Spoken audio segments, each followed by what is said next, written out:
The sixth question, the first paragraph is very important. It says, from the balance sheets and information given below, prepare consolidated balance sheet of Virat Limited and Anushka Limited on 31st March. Virat Limited holds 80% of equity shares in Anushka Limited, underline करिएगा, since its incorporation. जिस दिन company बनी उसी दिन share खरीद लिए. इस मतलब प्री कुछ है ही नहीं एक्सेप्ट कैपिटल. कैपिटल ज़रूर एडजस्ट होगी, बाकी रिजर्व सरप्लस सारे के सारे क्या हो जाएंगे, पोस्ट.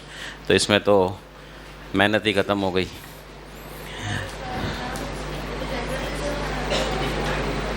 चाहे जनरल रिजर्व हैं, चाहे पीएनएल अकाउंट हैं, चाहे कुछ भी है, शेयर खरीदे उस दिन तो सब कुछ जीरो थे.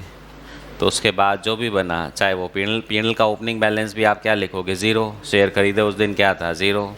तो जितना प्रॉफिट है, चाहे पीएनएल अकाउंट का है, चाहे जनरल रिजर्व का है, सब कुछ क्या रहेगा, पोस्ट.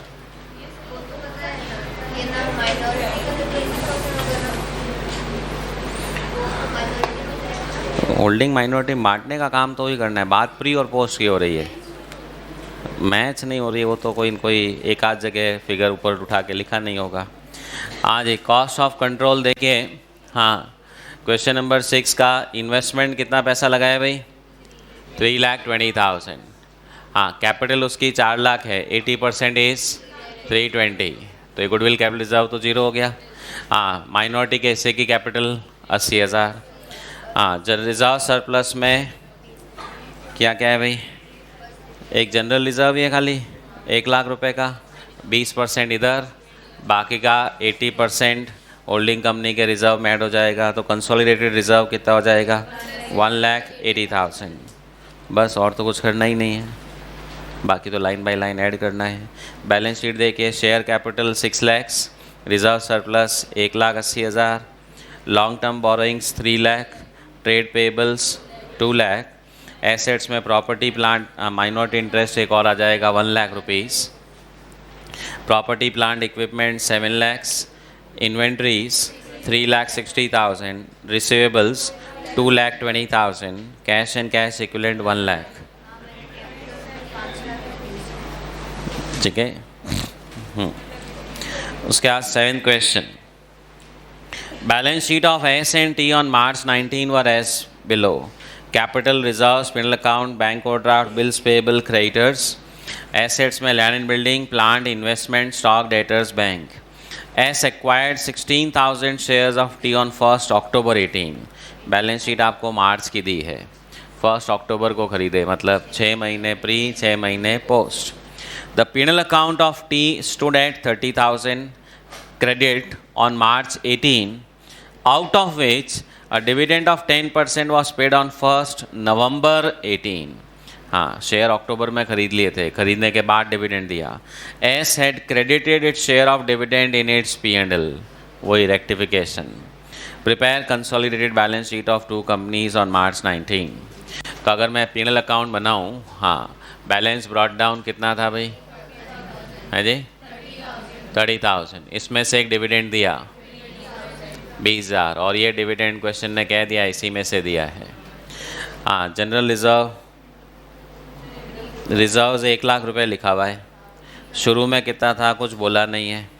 हाँ जी, तो मैंने बताया भी था, कुछ नहीं लिखा और बाय डिफ़ॉल्ट यही मानेंगे पहले से पढ़ा था.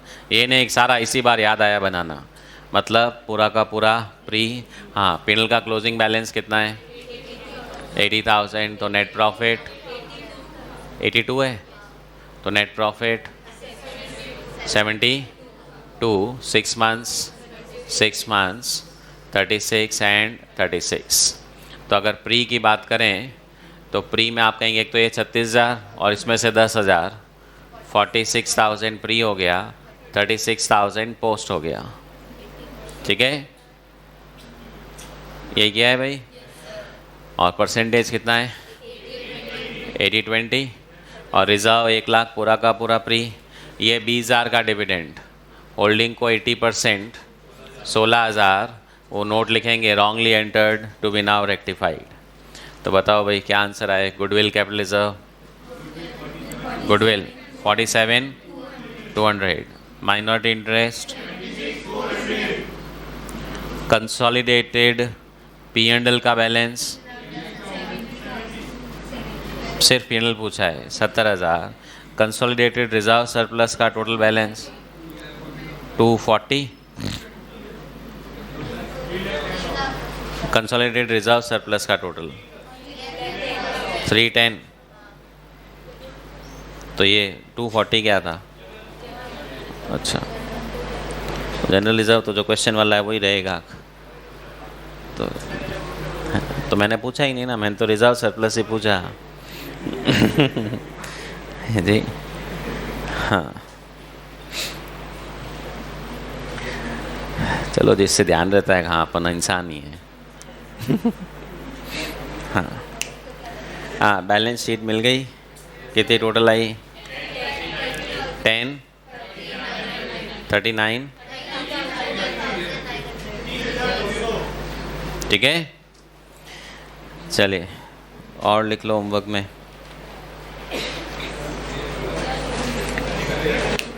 क्वेश्चन नंबर 8, 9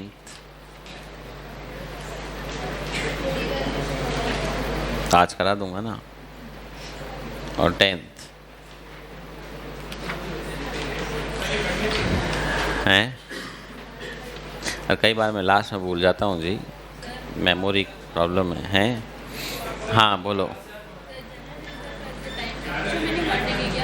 टाइम रेशियो तो मैंने क्या बोला सबसे पहले कि जनरल रिजर्व क्या मानना है। आपने पहले इधर लिखा 2 जनरल रिजर्व, इसका मतलब जनरल रिजर्व कब से था?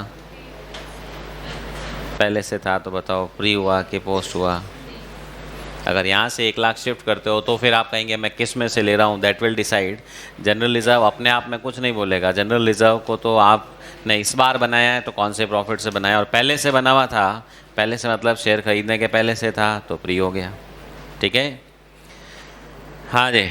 Next question, question number 6, class assignment. Following are the condensed balance sheets of A and its subsidiary B. Capital premium, हाँ देखिए सब्सिडरी में तो खैर प्रीमियम है नहीं इस क्वेश्चन में, बाकी अपने लिए तो चाहे पीएनएल अकाउंट आए, चाहे जनरल रिजर्व आए, चाहे प्रीमियम आए, कोई रिजर्व सरप्लस हो, सबको बांट देना है। आप कहेंगे अरे लॉ का वायलेशन हो जाएगा ना, प्रीमियम थोड़ी बांट सकते हैं। तो देखो इस चैप्टर में अपन कोई अकाउंटिंग नहीं कर रहे हैं, अपन सिर्फ 2 अलग अलग बैलेंस शीट्स को कंबाइन करके दिखाने का प्रेजेंटेशन कर रहे हैं। तो ये नहीं कि जैसे हमने पीएनएल अकाउंट बांटा, जनरल रिजर्व बांटा, एक्चुअल में डिस्ट्रीब्यूट हो गया। वो PNL account, general reserve, premium balance sheet में एज इट इज़ है। हम कंबाइंड बैलेंस शीट में उसको एज इट इज़ नहीं दिखा सकते। होल्डिंग का शेयर होल्डिंग में, माइनॉरिटी का शेयर माइनॉरिटी में, बस उसका प्रेजेंटेशन का ये तरीका है। बाकी तो हमने शेयर कैपिटल को ही नहीं छोड़ा। जब शेयर कैपिटल को भी होल्डिंग माइनॉरिटी में बांट दिया, फिर बेचारा प्रीमियम और बाकी सब क्या है, तो सबको बांटना है। प्री पोस्ट का रूल सबके लिए एप्लीकेबल होगा। अगर प्रीमियम शेयर खरीदने के पहले से पड़ा था तो प्री, खरीदने के बाद अराइज हुआ तो पोस्ट भी हो सकता है। जनरली प्रीमियम प्री ही होगा, क्यों खरीदने के बाद तो कहाँ से अराइज होगा? खरीदने के बाद कैसे आ सकता है? एग्जाम्पल बता देता हूँ। डिबेंचर्स प्रीमियम पे इशू किए, होल्डिंग ने शेयर खरीद लिए, उसके बाद सब्सिडी ने कोई डिबेंचर इशू किए, उसका प्रीमियम आया, तो वो होल्डिंग के लिए क्या हो सकता है? पोस्ट। या सब्सिडरी कंपनी ने शेयर्स इशू किए, तो शेयर तो इशू करेगी, तो होल्डिंग के खरीदने के बाद अगर सब्सिडरी शेयर इशू करेगी तो होल्डिंग करने देगी क्या इशू? अगर करने भी देगी तो राइट इशू के फॉर्म में होगा। आप समझिए, होल्डिंग के पास 80% शेयर है, अब सब्सिडी ने कहा और पैसे चाहिए, हम दूसरों को जाके शेयर दे रहे हैं। होल्डिंग कहेगी रुक भाई, हम होल्डिंग ही नहीं रहेंगे ना, दूसरों को शेयर दे दिए तो उसमें जनरली क्या होगा? सब्सिडरी अगर और शेयर इशू करेगी तो राइट इशू के फॉर्म में होगा, वो आपके कोर्स में नहीं है। मतलब उसमें फिर होल्डिंग भी सब्सक्राइब करेगी, माइनॉरिटीज़ भी सब्सक्राइब करेंगे, तो भी वो प्रीमियम प्री ही होता है।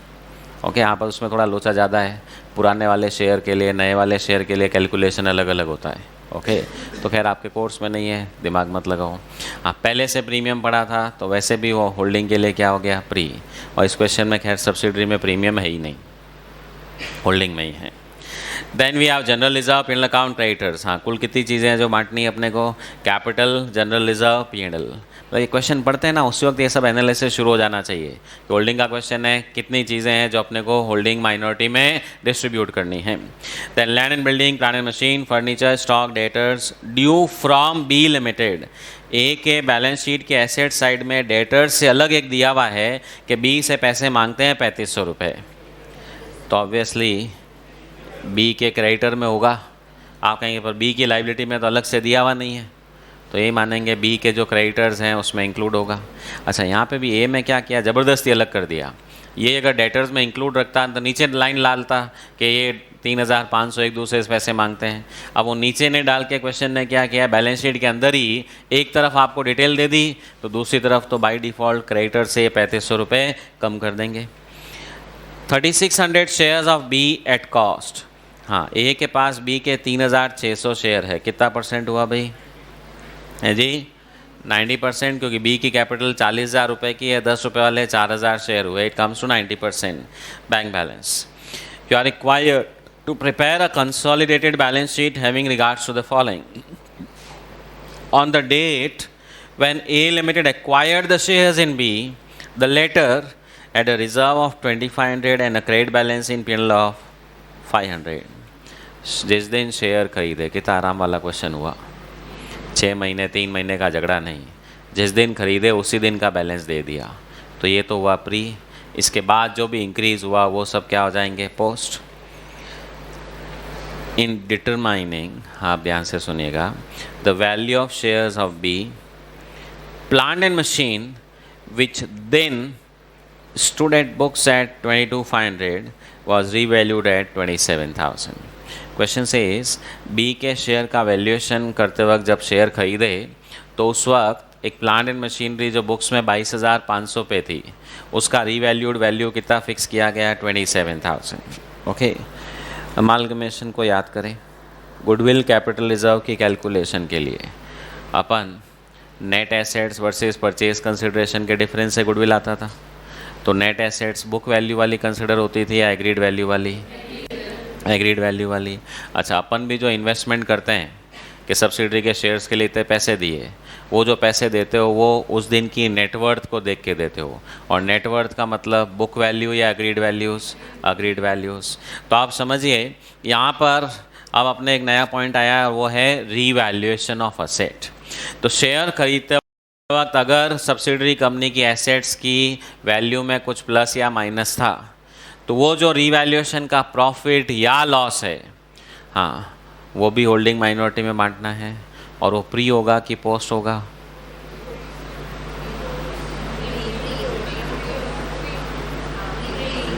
क्योंकि अभी अपन ने कहा गुडविल कैपिटल रिजर्व के लिए एग्रीड वैल्यू कंसिडर करनी है, तो book value versus agreed value का डिफरेंस जो रीवैल्यूएशन का प्रॉफिट है या लॉस है, वो पोस्ट हो ही नहीं सकता। क्यों कि एसेट की वैल्यू उस दिन इतनी बढ़ी हुई थी, इसीलिए हमने ज़्यादा पैसे दिए हैं। तो जो ज़्यादा पैसे दिए, कम पैसे दिए, वो एग्रीड वैल्यू को देख करके दिए गए हैं, तो इसलिए रीवैल्यूएशन का जो भी है प्रॉफिट लॉस होगा ये हमेशा प्री होगा। हाँ, वापस बांटना दोनों में पड़ेगा, होल्डिंग और माइनॉरिटी में। पर आप कहेंगे बैलेंस शीट में तो है ही नहीं रीवैल्यूएशन रिजर्व, देखते हैं आगे क्या लिखा है। तो बुक्स में जो प्लांट एंड मशीन 22,500 थी, उसका रीवैल्यूएशन 27 पे किया। Furniture etcetera standing in books at 3,000 was revalued at 1,800। The new values were not incorporated in books of B. Subsidiary की बुक्स में वो न्यू वैल्यूज़ का अभी तक एडजस्टमेंट नहीं किया हुआ है। सुन लो भाई ध्यान से, कभी किया हुआ होगा भी नहीं। रीज़न, आपने किसी कंपनी के शेयर खरीदे, तो वो दूसरी वाली कंपनी क्यों अपनी एसेट्स लाइबिलिटीज़ की वैल्यू चेंज करेगी जस्ट बिकॉज आपने शेयर खरीदे हैं? आपने खरीदे, आप जानो। तो बट अब जब कंसोलिडेटेड बैलेंस शीट में बनाऊंगा, तो उस कंपनी की एसेट लाइबिलिटीज़ को जब मैं इनकॉर्पोरेट करूंगा, वो मैं पुरानी वैल्यूज़ पे नहीं करूंगा, किस पे करूंगा, रीवैल्यूड वैल्यूज़ पे। इसका मतलब ये समझ लीजिए, पहले तो रीवैल्यूएशन की एंट्री नहीं की हुई थी, कोई बात नहीं। आप कहेंगे कंसोलिडेशन से पहले मुझे रीवैल्यूएशन का इफेक्ट देना है, और रीवैल्यूएशन का इफेक्ट दूंगा तो दो चेंजेस होंगे। एक तो एसेट की वैल्यू प्लस माइनस होगी, और उतना ही मेरा रीवैल्यूएशन का प्रॉफिट लॉस आएगा। रीवैल्यूएशन का प्रॉफिट लॉस तो प्री मानते हुए होल्डिंग माइनॉरिटी बन जाएगा, और उधर वो एसेट को जो बुक वैल्यू चेंज होगी, नई वाली वैल्यू आएगी, वो मेरी कंसोलिडेटेड बैलेंस शीट में प्लस होकर के आएगी। अब ये रीवैल्यूएशन कब करना था? जिस दिन शेयर खरीदे उस दिन। तो समझिए, उस दिन प्लांट एंड मशीनरी की बुक वैल्यू कितनी थी? 22,500, जिसकी वैल्यू बढ़ा करके कितनी मानी गई है? 27,000। हाँ, ये रिवैल्यूएशन आज करना है या जब शेयर खरीदे थे, मान लीजिए 1-2 साल पहले, तब करना था? आज थोड़ी करना था, तो जब शेयर खरीदे थे, मान लीजिए पिछले साल के शुरू में शेयर खरीदे थे, तो उस वक्त जो बुक वैल्यू 22,500 थी, उसकी वैल्यू बढ़ा करके 27,000 करी। हाँ, शेयर खरीदे कब है भाई? अगर क्वेश्चन है तारीख ही नहीं दी है, और तारीख ही नहीं दी है तो सॉल्व हो जाएगा क्या क्वेश्चन? भाई 1 साल पहले, 2 साल पहले, 5 साल पहले कब खरीदे, वो तो दिया ही नहीं, तारीख ही नहीं दिया है। अच्छा, तारीख से अपन करते क्या है? तारीख का यूज़ क्या आता है? प्री पोस्ट निकालने के लिए। ठीक है, यहाँ पे तो जिस दिन खरीदे उस दिन के बैलेंस दे ही दिए, तो प्री क्वेश्चन नहीं दे दिया, तो तारीख से अपने को करना क्या है? बाकी क्वेश्चन में पंगा क्या हो रहा था? साल के बीच में खरीदे तो 6 महीने का प्रॉब्लम था। यहाँ तो जिस दिन शेयर खरीदे उस दिन के बैलेंस ही दे दिए, तो प्री तो क्वेश्चन ने दे दिया, तो तारीख की मुझे ऐसा ज़रूरत नहीं है। बट अब दूसरी प्रॉब्लम ये है, जिस दिन शेयर खरीदे, चाहे वो 2 महीने पहले हो, 2 साल पहले हो, 20 साल पहले हो, उस दिन प्लांट एंड मशीनरी जिसकी बुक वैल्यू 22,500 थी, उसको बढ़ा के 27,000 किया। आप कहेंगे हाँ, रीवैल्यूएशन गेन कितना? ये इंक्रीज करना है। पर अगर मैं ये एंट्री उसी दिन कर देता, सुनिएगा ध्यान से, तो फिर डेप्रीसिएशन 22,500 पे नहीं, किस पे लगाता? 27,000 पे। उस दिन तो किया नहीं, तो सब्सिडरी कंपनी ने डेप्रीसिएशन भी किस पे लगाया? 22,500 पे लगाया, जबकि लगाना किस पे था? 27। तो आप कहेंगे ये जो डेप्रीसिएशन कम लगाया, इसका भी तो इफेक्ट देना पड़ेगा। मतलब रीवैल्यूएशन विल हैव 2 एडजस्टमेंट्स, एक तो रीवैल्यूएशन प्रॉफिट लॉस, एक उसके कारण एडिशनल डेप्रीसिएशन या रिडक्शन इन डेप्रीसिएशन। तो आप कहेंगे वो हम कैसे निकालें? रेट ऑफ डेप्रीसिएशन तो दिया नहीं है। तो देखिए, आज की बैलेंस शीट में प्लांट एंड मशीन कितनी है? 19,500। तो 22,500 की वैल्यू 19,500 हो गई है। कितना डेप्रीसिएशन लगा है? इसका मतलब 3,000। तो रेट आ गई 22,500 पे। अगर 3,000 लगाया है तो 27,500 पे प्रपोर्ट 27,000 पे कितना होना चाहिए भैया? वो चाहे 6 महीने है, चाहे 12 महीने है, चाहे 2 साल है, 3,000। यानी कि एक्स्ट्रा डेप्रीसिएशन कितना लगाना पड़ेगा? 600। तो अंडरस्टैंड, रीवैल्यूएशन इंक्रीज डिक्रीज का पॉइंट एडजस्टमेंट जब भी आया, it will have 2 fold effects. हाँ, एक तो क्वेश्चन ऐसा आ जाएगा, आज ही शेयर खरीदे, आज की बैलेंस शीट बनानी है, तब तो डेप्रीसिएशन का झंझट खत्म, सिर्फ रीवैल्यूएशन प्रॉफिट निकालना है, प्री मानते हुए, प्री होते हुए बांट देंगे। पर अगर पहले शेयर खरीदे थे और अब जाके कंसोलिडेशन हो रहा है, क्वेश्चन आपको 100% ये तो पॉइंट देगा ही देगा, या ये तो मान के चलो कि उसका इफेक्ट सब्सिडरी ने कभी भी दिया हुआ नहीं होगा। तो अगर सब्सिडरी उसी वक्त ये वैल्यू 22,500 को बढ़ा के अपनी बुक्स में 27 कर देती, तो उसकी बैलेंस शीट में उस वक्त जो फिक्स्ड एसेट 22,500 थी, वो कितनी हो जाती? 27। और सामने रीवैल्यूएशन रिजर्व आ जाता कितना? 4,500। और अब डेप्रीसिएशन भी फिर वो 22,500 पे नहीं, किस पे लगाती? 27 पे। तो डेप्रीसिएशन 3,000 नहीं, कितना लगता? 3,600। तो अब कोई बात नहीं, अब मुझे एक्स्ट्रा डेप्रीसिएशन लगाना पड़ेगा, कितना? 600। ये डेप्रीसिएशन प्री है कि पोस्ट है? ये जो एक्स्ट्रा डेप्रीसिएशन है, ये प्री है या पोस्ट है? कौन से पीरियड का है ये? खरीदने से पहले का या खरीदने के बाद के पीरियड का? आराम से सोच के बताओ ना भाई। चलो, ये वाला डेप्रीसिएशन खरीदने से पहले वाले पीरियड का है, खरीदने के बाद वाले पीरियड का है? क्या भाई, ये वैल्यू किस दिन की है? जिस दिन खरीदा। ये वैल्यू कौन सी है? आज वाली कि पहले वाली? ये आज की डेट ऑफ कंसोलिडेशन, ये date of acquisition, okay, date of purchase. तो ये डेप्रीसिएशन कब का हुआ? एक्विजिशन के बाद का या पहले का? एक्विजिशन के बाद का ही हुआ। तो ये 3600 का डेप्रीसिएशन भी कौन सा होगा? एक्विजिशन के बाद वाला। तो एक्स्ट्रा डेप्रीसिएशन भी कौन सा होगा? एक्विजिशन के बाद वाला। अच्छा, एक चीज़ समझिए, मान लीजिए 1 साल पहले शेयर खरीदे थे, तो 1 साल पहले अगर आप ये रीवैल्यूएशन करते तो उस पर एक्स्ट्रा डेप्रीसिएशन 1 साल बाद, मतलब अभी करोगे या पहले ही कर दोगे? वो तो आप करोगे ना, वैल्यू उस दिन बढ़ी, उसका एक्स्ट्रा डेप्रिसिएशन तो उसके बाद के पीरियड का ही होगा। तो अंडरस्टैंड, ये रीवैल्यूएशन का प्रॉफिट तो हमेशा होगा प्री, और उस पर जो एडिशनल डेप्रिसिएशन होगा वो कौन सा होगा, पोस्ट। हाँ, कोई क्वेश्चन ऐसा कह दे कि शेयर खरीदे हमने आज, रीवैल्यूएशन हुआ 1 साल पहले, खरीदने से भी 1 साल पहले का कोई रीवैल्यूएशन का पॉइंट डाल दे, तब तो आप कहोगे रीवैल्यूएशन तो प्री है ही, वो 1 साल का डेप्रिसिएशन भी प्री, हाँ उसके बाद का डेप्रिसिएशन पोस्ट। अब सब्सिडरी कंपनी ने जब रीवैल्यूएशन का इफेक्ट भी नहीं दिया तो ऑब्वियसली डेप्रिसिएशन का भी इफेक्ट नहीं दिया, तो मुझे इस क्वेश्चन में रीवैल्यूएशन के साथ साथ एडिशनल डेप्रिसिएशन या रिडक्शन इन डेप्रिसिएशन की मेहनत भी करनी पड़ेगी। रीवैल्यूएशन गेन लॉस तो प्री है, additional depreciation reduction in depreciation post है, और ये दोनों इफेक्ट बुक्स में देने हैं। इसका मतलब इसका इफेक्ट फिक्स्ड एसेट पे भी आएगा, इसका इफेक्ट रीवैल्यूएशन अकाउंट पे भी आएगा, और इसका इफेक्ट P&L पे भी आएगा। हाँ, किसके P&L पे आएगा, जिसमें रीवैल्यूएशन करना है, यानी कि सब्सिडरी।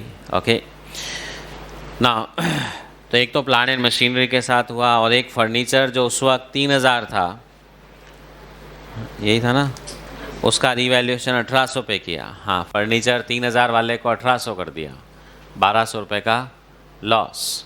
अच्छा, 3000 वाले की आज वैल्यू कितनी है बैलेंस शीट में, है जी 2500, यानी कितना डेप्रिसिएशन लगाया 500, 1800 होता तो कितना लगाते हैं, रिडक्शन निकाल लेंगे, ठीक है 300 लगाते, तो ये 200 का रिडक्शन इन डेप्रिसिएशन, ठीक है। Now they ask you, B Limited has purchased goods from A of which 7000 are still in stock of, ठीक है, B ने A से खरीदा, मतलब सब्सिडी ने खरीदा, होल्डिंग ने बेचा है, होल्डिंग ने बेचा है तो स्टॉक रिजर्व कौन बनाएगा, होल्डिंग, जिसने बेचा है। A sells to B at cost plus 25%, cost plus 25 है, तो सेल का कितना परसेंट हो जाएगा भाई, 20। अच्छा, बी के पास 7000 का गुड्स पड़ा है, तो ये तो सेल वैल्यू ही है, ए की सेल वैल्यू है ना, बी की कॉस्ट है, ए की सेल वैल्यू है, तो 7000 पे 20% 1400, ये होल्डिंग कंपनी को स्टॉक रिजर्व बनाना है। तो अब शुरू करो भाई। अच्छा, जिस क्वेश्चन में रीवैल्यूएशन का पॉइंट आ जाए, ठीक है, वो अपना cost of control, minority interest, consolidated reserve surplus के बाद जब अपना एक्चुअल वर्किंग शुरू होगी, अपन हमेशा सबसे पहले किसका एनालिसिस करते हैं, P&L का। यहाँ पर P&L से भी पहले रीवैल्यूएशन, क्यों कि रीवैल्यूएशन करते ही साथ में 600 और 200 रुपये आएंगे, और ये 600 और 200 रुपये भी मुझे प्रॉफिट का डिस्ट्रीब्यूशन करते वक्त याद रखना है, तो इसलिए सबसे पहले रीवैल्यूएशन, उसके बाद P&L, और उसके बाद दूसरी चीज़ें। हाँ जी,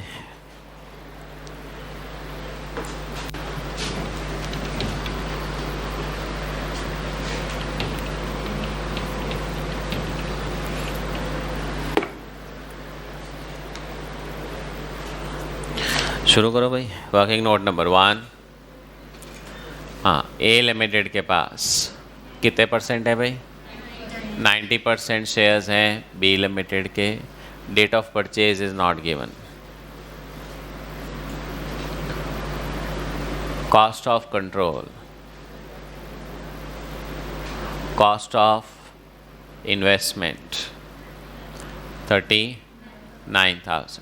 हाँ, इसमें कोई डिविडेंड वाला पॉइंट है क्या भाई? आपने देखिए क्वेश्चन पढ़ते वक्त जब थोड़ा सा आइडिया लग जाना चाहिए, डिविडेंड का रेक्टिफिकेशन है तो थोड़ी जगह छोड़ दूँ कि भाई रेक्टिफिकेशन ऑफ डिविडेंड आएगा, है नहीं। हाँ, share in net worth of B limited on date of acquisition, हाँ एक्विजिशन वाली नेटवर्थ का शेयर। हाँ जी, तो आप सबसे पहले कैपिटल को उठा के बांट देते हैं, तो एक तो share in equity capital of B limited कितना, 36,000। अच्छा, और क्या क्या आएगा इस क्वेश्चन में, एक तो P&L है, एक जनरल रिजर्व, एक रीवैल्यूएशन का इफेक्ट भी आएगा, तो उतनी जगह छोड़ दीजिए, फिर गुडविल कैपिटल रिजर्व निकालने की जगह छोड़ दो, और नेक्स्ट वर्किंग नोट अपना बन जाएगा किसका, माइनॉरिटी इंटरेस्ट,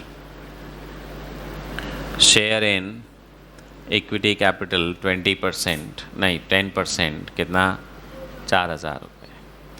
इसमें भी जनरल P&L आएगा, जनरल रिजर्व आएगा, रीवैल्यूएशन आएगा, ठीक है।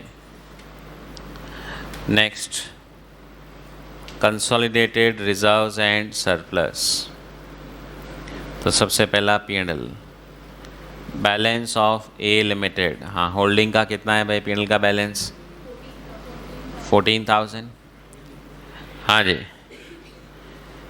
फिर इसकी भी 3-4 लाइनें छोड़ के जनरल रिजर्व भी है ना, बैलेंस ऑफ ए लिमिटेड कितना नहीं है? हाँ, पोस्ट जनरल रिजर्व होगा तो कुछ आ जाएगा। फिर एक और प्रीमियम भी है, तो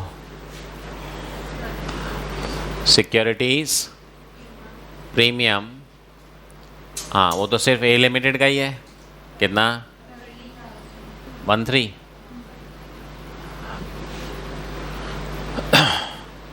फिर कोई कंसोलिडेटेड कैपिटल रिजर्व आया तो वो लिखने की जगह चाहिएगी। तो देखिए P&L अकाउंट में तो 2-3 चीज़ें हमेशा रहेगी। एक तो पोस्ट रिज़र्व आएगा, ठीक है, रेक्टिफिकेशन का कोई इफेक्ट आ सकता है, स्टॉक रिज़र्व आ सकता है, इसमें पोस्ट वाला प्रॉफिट आना है तो वो आ जाएगा। तो ये फिगर पेंडिंग है। प्रीमियम एज इट इज़ लिख दिया। कंसोलिडेटेड कैपिटल रिज़र्व आया तो वो लिखने की जगह चाहिए। ओके, हाँ, ये सब होने के बाद नेक्स्ट सबसे पहला revaluation of B limited. Increase in plant and machinery कितना बढ़ाया था भाई? 4,500। डिक्रीज इन फर्नीचर कितना? 1,200 रुपये।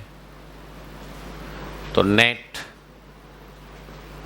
Revaluation profit 3,300। और ये प्रॉफिट क्या है भाई? प्री। 2 जनों में बांट दें।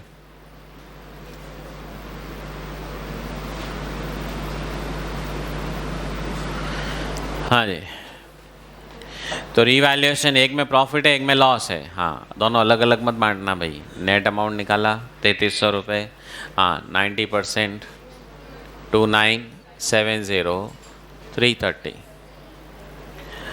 हाँ, डेप्रीसिएशन अगर बाद में करते रहेंगे, एक बार रीवैल्यूएशन का प्रॉफिट आया उसको डिस्ट्रीब्यूट कर देते हैं। So now we have share in revaluation profit. Holding का share 2,970, share in revaluation profit 330। तो देखिए प्लांट एंड मशीन की वैल्यू बढ़ी है तो प्रॉफिट हुआ, फर्नीचर की वैल्यू कम हुई, लॉस हुआ। So we get the net increase decrease.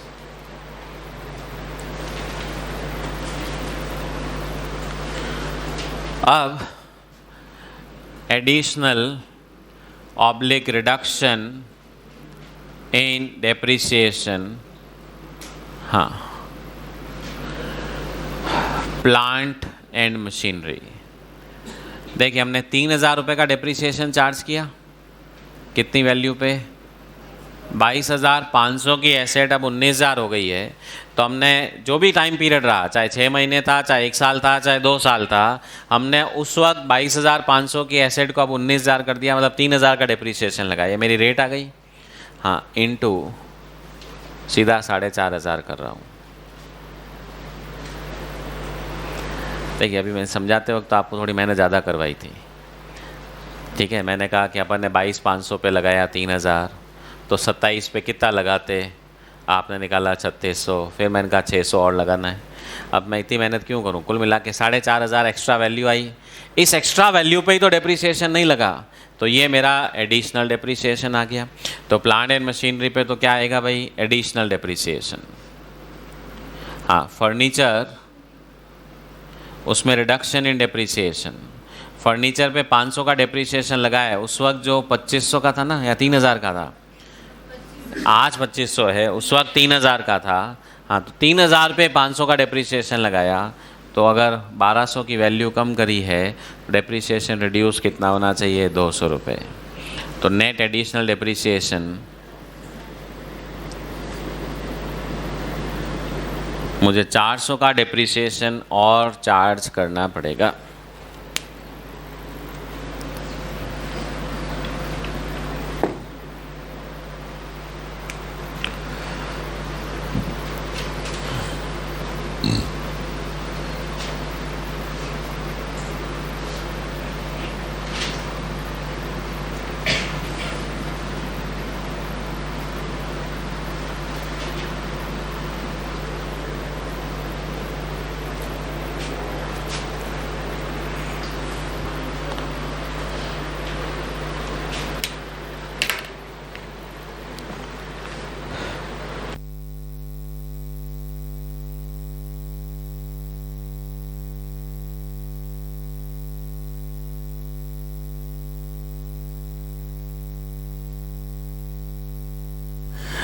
Yes. So analysis of P&L appropriation account. Balance brought down, share खरीदे उस दिन का P&L का बैलेंस दिया है 500 रुपये था। हाँ जी, उस दिन जनरल रिजर्व 2500 रुपये था, जो आज बढ़ के कितना हो चुका है 10,000 रुपये। यानी कि हमारे शेयर खरीदने के बाद देखिए ये 500 था, उस वक्त जनरल रिज़र्व 2500 था, अब जनरल रिज़र्व 10,000 हुआ है, तो 7,500 रुपये रिज़र्व में ट्रांसफ़र हुए हैं। भाई ये तो इस ओपनिंग बैलेंस के बाद ही ट्रांसफ़र हुआ। आप कहेंगे 500 में से 7.5 कैसे हो सकते हैं? मैंने भी नहीं बोला 500 में 7.5 हुए। 500 था उस वक्त, फिर प्रॉफिट कमाया, रिज़र्व में गया। हाँ, ऊपरी नहीं, पोस्ट में से जाएगा। हाँ, और क्या एडजस्टमेंट हुआ भाई? P&L में कुछ डिविडेंड वगैरह का पॉइंट तो है नहीं। आज P&L का बैलेंस कितना दिया हुआ है जी? 3000। आप कहेंगे अरे वो डेप्रीशिएशन का इफेक्ट देना है ना। सुन लो भाई, जैसे कल मैंने आपको कहा था स्टॉक रिजर्व का एडजस्टमेंट कभी भी ऊपर मत करना, सेम वैसे ये डेप्रीशिएशन को इधर नहीं डालना आपने। ये 3000 का जो प्रॉफिट है ये इस डेप्रीशिएशन का इफेक्ट देने से पहले का है। तो अब अगर मैं डेप्रीशिएशन का इफेक्ट दूंगा तो ये 3000 में से 400 कम होगा, कितना बचेगा? 2600। पर अपने अगर ऊपर 400 लिखेंगे ना, ब्राइट चांसेस अपन नीचे 3000 ही रख देंगे। तो इसलिए जैसे अपन ने कल वो स्टॉक रिजर्व का इफेक्ट बताया था कि प्री पोस्ट करने के बाद माइनस कर देना, वैसे ही ये 400 भी अपन वहीं पे जैसे स्टॉक रिजर्व माइनस किया था वहीं लेस कर देंगे, यहाँ नहीं लेना है। ओके, हाँ जी। So by net profit balancing figure, और ये नेट प्रॉफिट पूरा का पूरा क्या होगा भाई? पोस्ट। हाँ, कितना? 10,000 रुपये। अब अजम्पशन लेना है भाई, 7,500 किस में से गया है जी? हाँ, 7,500 प्री में से तो पॉसिबल नहीं, ज़्यादा ज़्यादा प्री में से 500 दे सकते हो, तो बाकी का तो देना ही पड़ेगा। पर बेटर है, ठीक है, कि पूरा पोस्ट में से ले लें। तो अब देखिए क्लोजिंग बैलेंस जो 3,000 रुपया है, हाँ, इसमें प्री एंड पोस्ट, हाँ इसमें आराम है। 500 क्या है? प्री, और ये 10 में से 7.5 चला गया तो 2,500 क्या हो गया? Post, less additional depreciation. Post में से कितना माइनस करना है? 400। तो फाइनली कितना बचा? वही मैंने कहा ना, 3,000 में से 400 कम करेंगे, 3600 का प्रॉफिट बांटना है। वो 3600 अपने आप, 2600 अपने आप ही हो गया, 500 और 2100 रुपये। हाँ, पर ये 400 का एडजस्टमेंट हुआ, स्टॉक रिजर्व का एडजस्टमेंट हुआ, कभी भी P&L के अंदर मत करिए, ठीक है? क्यों अपने क्या होगा ना, जैसे जैसे आप क्वेश्चंस करेंगे आप कहेंगे आदत पड़ी हुई सीधा क्लोजिंग बैलेंस क्वेश्चन में से उठा के लिखना है, और जिसमें भी कुछ एडजस्टमेंट रेक्टिफिकेशन है वो अगर बैलेंस वो क्यों रख दिया तो फिर वो रेक्टिफिकेशन का इफेक्ट आएगा ही नहीं। हाँ, बांटिए भाई। ए लिमिटेड 90%, माइनॉरिटी इंटरेस्ट 10%। अच्छा, इसमें स्टॉक रिजर्व होल्डिंग कंपनी बनाएगी। अगर सब्सिडी ने बेचा होता तो वो भी एक पॉइंट आता, पर होल्डिंग को बनाना है। हाँ, 90% इज 450, 50, 18, 90, 210। हाँ, ये फिगर्स कैलकुलेट होते ही सब जगह पे शिफ्टिंग करो भाई। तो शेयर इन प्री P&L कितना? 450। Share in P&L 50 plus 210, 260। हाँ बोलो। स्टॉक रिजर्व बना देते हैं अभी, पहले बनाऊं? लेस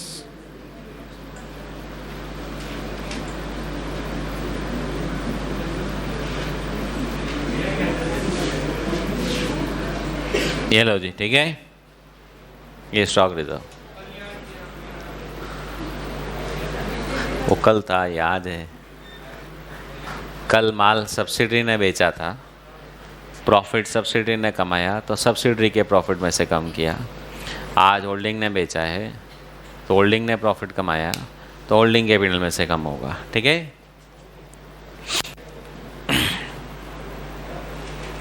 और कल वो एक अपन ने क्वेश्चन और किया था सिर्फ स्टॉक रिजर्व वाला, उसमें दोनों ही पॉइंट थे, ठीक है? हाँ भाई, सारे फिगर्स यूज़ हो गए, 450 भी गया, 50, 210 भी गया और 1890 भी गया भाई, ठीक है। हाँ, ये स्टॉक रिजर्व भी बना दिया भाई, लेस स्टॉक रिजर्व।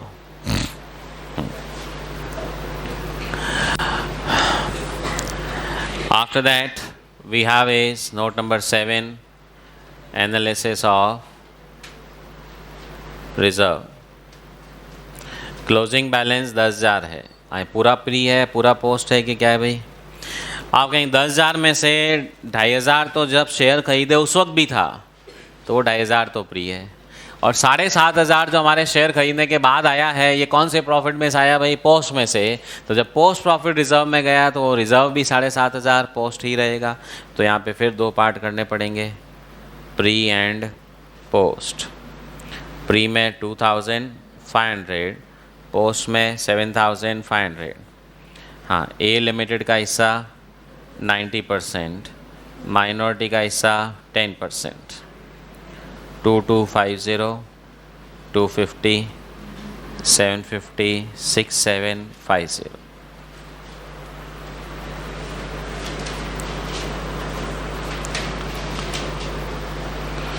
हाँ जी, शिफ्टिंग करो भाई। प्री रिजर्व में हिस्सा कितना? 2250।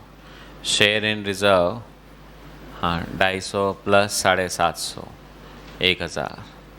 और general reserve balance of holding company nil, add post reserve of B limited कितना आएगा? 6750।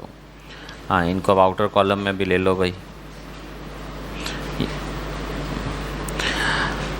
हाँ जी, हमेशा 4 अमाउंट कैलकुलेट होंगे और की 3 पोस्टिंग होनी चाहिए। प्री वाला इन्वेस्टमेंट में, माइनॉरिटी वाला प्री प्लस पोस्ट इकट्ठा होकर के माइनॉरिटी में, और पोस्ट वाला कंसोलिडेटेड रिजर्व्स में। हाँ, ये पीएनएल अकाउंट कितना हो गया भाई? 14,490। रिजर्व हो गया 6750। सो कैपिटल बांट दिया, जनरल रिजर्व बांट दिया, पीएनएल अकाउंट बांट दिया, ठीक है। स्टॉक रिजर्व का एडजस्टमेंट कर दिया, बस रीवैल्यूएशन का इफेक्ट तो दे ही दिया था।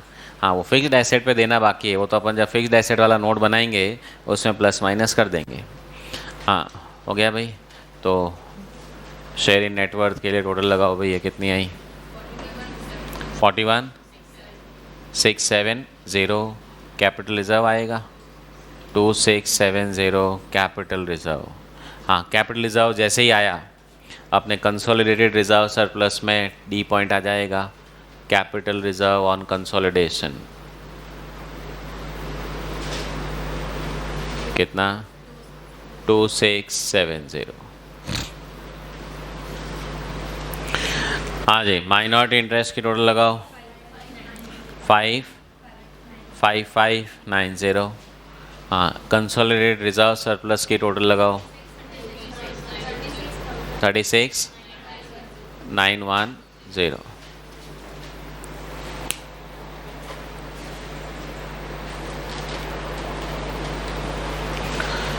अब आगे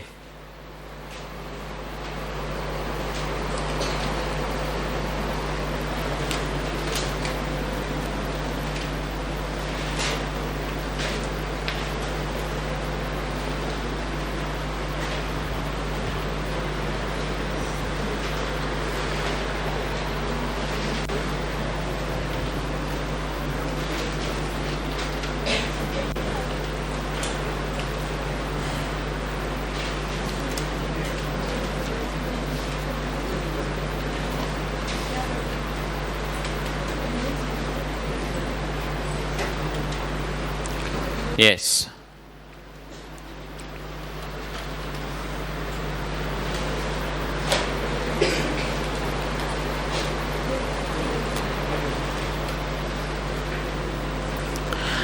अब अगले रिजर्व्स बनाओ भाई।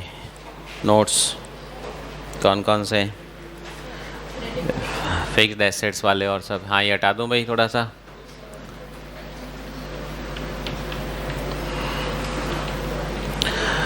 आज note number 8, fixed assets. So property plant equipments, हाँ उसमें लैंड एंड बिल्डिंग काफ़ी सारी है ना इसमें तो। हाँ, ए लिमिटेड, बी लिमिटेड, तो ए की 17,500, बी की 12,500, कितनी हो गई भाई? 30,000। प्लांट एंड मशीनरी, हाँ ए की प्लांट एंड मशीनरी 35,000, बी की 19,500, add revaluation 4,500, less depreciation 600।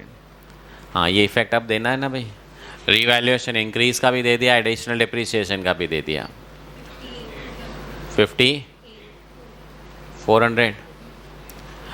Then furniture and fittings, हाँ ए में फर्नीचर कितने का है? 6,000, बी में 2,500, लेस रीवैल्यूएशन का लॉस 1,200, और रिडक्शन इन डेप्रिसिएशन हुआ तो वैल्यू बढ़ेगी कि कम होगी? हाँ, डेप्रिसिएशन रिड्यूस कर रहे हो तो WDV विल इंक्रीज 7,500। गुडविल है नहीं तो सारी एसेट्स हो गई total.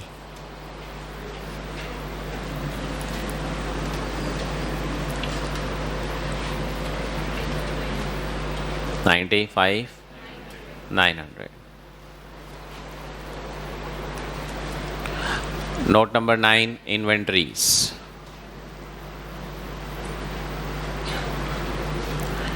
A, B less stock reserve। हाँ, A लिमिटेड का स्टॉक है 20,000, B का 13,500, स्टॉक रिजर्व 1,400 बनाया, 32,100। Trade receivables A and B, हाँ ए के डेटर्स कितने हैं भाई? 25,000, बी के 15,500। हाँ इसमें से माइनस वो 3,500 नहीं करूँगा मैं, कि वो 3,500 क्वेश्चन ने अलग ही दिया हुआ था। हाँ पर क्रेडिटर्स में 3,500 माइनस करना पड़ेगा, 40,500।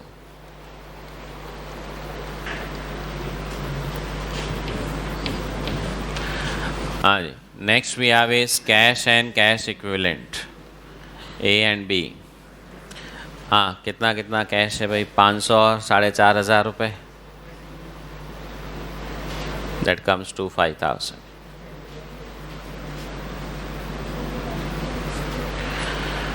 हाँ जी, कैपिटल का ज़रूरत नहीं, रिजर्व्स का बन ही गया, बस एक क्रेडिटर्स ही बचा है। Trade payables, A B less inter company owings. हाँ ए के क्रेडिटर्स कितने हैं भाई? 9,500, बी के 15,000, less inter company 3,500। Be very clear, asset side से मैंने 3,500 माइनस नहीं किया, रीज़न एसेट्स में तो एक अलग से हेडिंग था 3,500, यही समझ लो अलग से हेडिंग है 3,500 माइनस 3,500, क्या हो गया? नील। और इधर से 3,500 क्रेडिटर में से माइनस कर दिया, कितना हुआ भाई? 21,000। हाँ क्रॉस चेक करो भाई एक बार, ये एसेट्स तो यहाँ सब बना हुआ ही है, fixed asset, inventory, debtors, bank, यहाँ तक ही टोटल लगा हो भाई। फिक्स्ड एसेट 95,900, 32,100, 40,500, 5,000 रुपये, 1,73,000। हाँ लाइबिलिटीज़ में शेयर कैपिटल 1,10,000, और ये रिज़र्व 36,910, माइनॉरिटी 5,590, पेबल्स 21,000। ठीक है,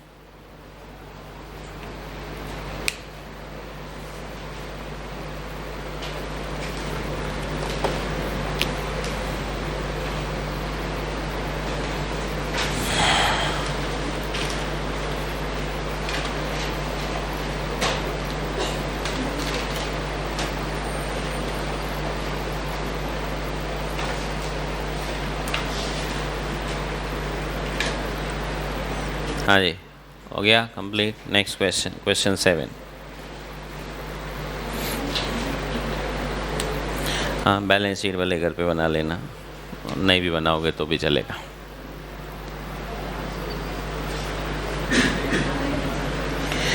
हाँ देखिए 7th question.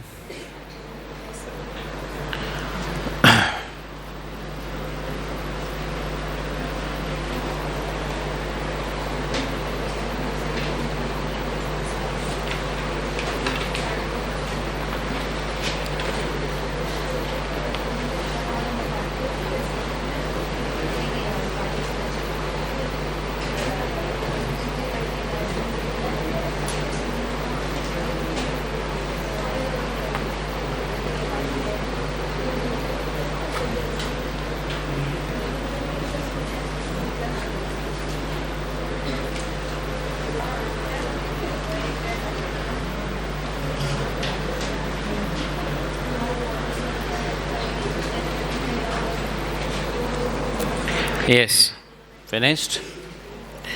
7th question. From the following balance sheets of H and its subsidiary S, drawn up on March 21, prepare a consolidated balance sheet as at that date, having regards to the following. अब क्या ध्यान रखना है? Reserves, profit and loss account of S stood at 25,000, 15,000 respectively on the date of acquisition of its 80% shares by H Limited on 1st April 20. यहाँ तारीख भी दे दी है.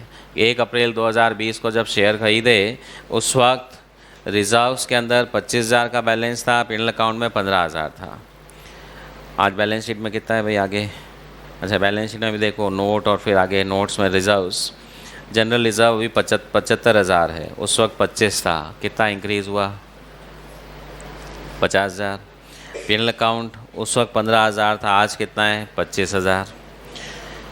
Now machinery book value 1 lakh, furniture book value 20,000 of S were revalued at 150 and 15,000 respectively on 1st April 20 for the purpose of fixing the price of its shares. तो वही machine 1 lakh वाली 1.5 लाख पे value हुई, इंक्रीज 50,000. फर्नीचर 20,000 वाला 15,000, decrease 5,000. Rates of depreciation computed on the base of useful life. Machine पे 10 है, furniture पे 15 है. यहाँ रेट दे दी है तो एडिशनल डिप्रिसिएशन की जो मेहनत करनी है. हाँ, मशीन की वैल्यू कितनी बढ़ी भाई? 50,000, उस पर 10%. अच्छा, 1 साल हो चुका है तो 5,000. फर्नीचर 5,000 से कम हुआ, 15%, 750 रुपये. ठीक है. Balance sheet of H&S on March 21, ये आज की बैलेंस शीट दे दी है भाई. Share holders fund, share capital, reserve surplus, other liabilities में trade payables. Then property, plant, equipment, other non-current asset. Now note number 1, share capital. Holding में 6,000 share हैं, subsidiary में 1,000 शेयर हैं, और सब्सिडरी के कितने परसेंट शेयर होल्डिंग के पास? 80%. Reserve surplus में general reserve, penal account. Note number 3, property, plant, equipment, machine, furniture. हाँ, फिर नॉन करंट इन्वेस्टमेंट्स, उसमें देखिए एक तो नॉन करंट इन्वेस्टमेंट 440 और 1.5 लाख दिया है. फिर शेयर्स इन एस और दिए हैं 1,60,000 के. तो आप कहेंगे फिर ये 4,40,000 क्या है? ये दूसरे इन्वेस्टमेंट है, तो उनका तो नोट बन जाएगा. Investment, holding, minority. दूसरे इन्वेस्टमेंट तो as it is balance sheet में आएंगे ही, सिर्फ होल्डिंग ने सब्सिडी में जो शेयर खरीदे हैं वो नहीं आएगा. कर लेंगे ये तो. हाँ, 3 कहाँ दिए? 3 दे दिए हैं, तो वहाँ से 1 कम कर देंगे. बस घबराओ मत आप, और बोलो.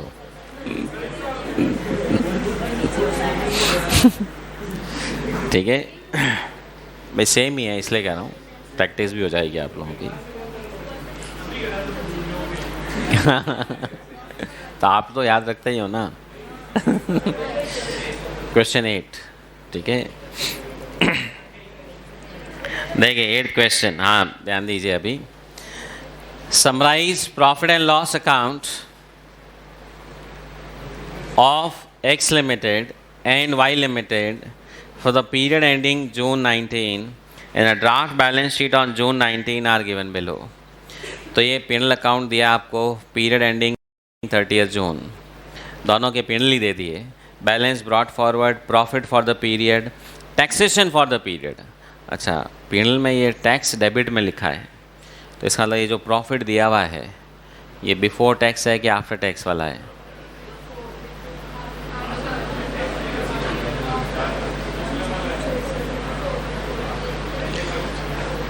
जैसे पिनल अकाउंट होता है उसमें जीपी दिया हुआ होता है, सामने खर्चे दिए हुए होते हैं, तो जीपी जो होता है वो खर्चे से पहले वाला होता है, खर्चे के बाद वाला होता है?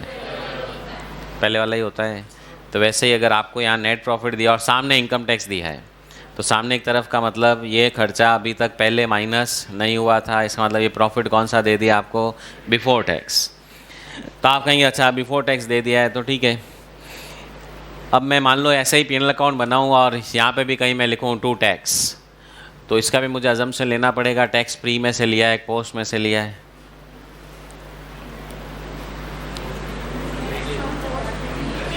तो सुन लो भाई, ये जो अपनी इच्छा है ना कि मैं जनरल रिजर्व में कहाँ से भेजूँ, डिविडेंड में कहाँ से भेजूँ, इधर कहाँ से लूँ, मैंने आपको कहा मर्जी हो जो मान लो, आंसर में कोई चेंज नहीं आएगा।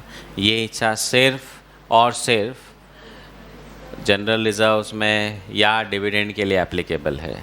बाकी अगर कोई खर्चे हैं तो खर्चा तो जिस साल का खर्चा है उसी साल का है। मतलब अगर साल के बीच में शेयर खरीदे हैं तो वो खर्चा भी 6 महीने का प्री होगा और 6 महीने का पोस्ट होगा, मतलब उसको मुझे उस साल के नेट प्रॉफिट से ही लेना पड़ेगा। अगर आपने इसमें भी कोई एजम्पशन टिका दिया कि मैं इसको ओपनिंग में से मान लूँ, क्लोजिंग में से मान लूँ, आपका गुडविल कैपिटल रिजर्व गलत हो जाएगा। उसका रीज़न आप कहीं बाकी में तो क्यों गलत नहीं होता था?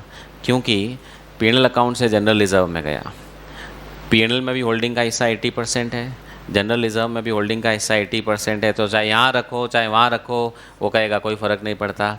वहाँ से डिविडेंड में दे दिया तो भी होल्डिंग का हिस्सा कितना है? 80, पर आपने यहाँ से टैक्स वालों को दे दिया, टैक्स में होल्डिंग का हिस्सा कुछ नहीं है।